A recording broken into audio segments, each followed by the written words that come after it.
है। मोर ना प्रीतिमान नाग, मोर टिलागढ़ कोर्टर अधिवक्ता।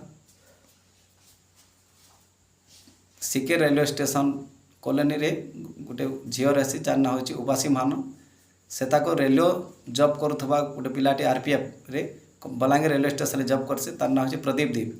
से प्रतिश्रुति दे विवाहर प्रतिश्रुति अनेक थर से शारीरिक संपर्क रखी प्रेग्नेंट कर देता। प्रेग्नेंट करदेवा द्वारा ये झीलटा किए फिर से फसेकरी गर्भपात करदेला।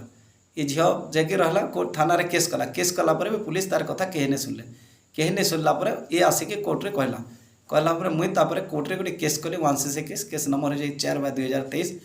आ मान्यवर अदालत डायरेक्शन देले थाना को रेस्टी करने पुलिस कोर्टर आदेश मते पुलिस रेस्टी कला कि बर्तमान अरेस्ट करने केस रेस्ट होगी अच्छी जद्वारा आम पुणी हाईकोर्ट को रिट करके अरेस्ट कर पुलिस को डायरेक्शन देव।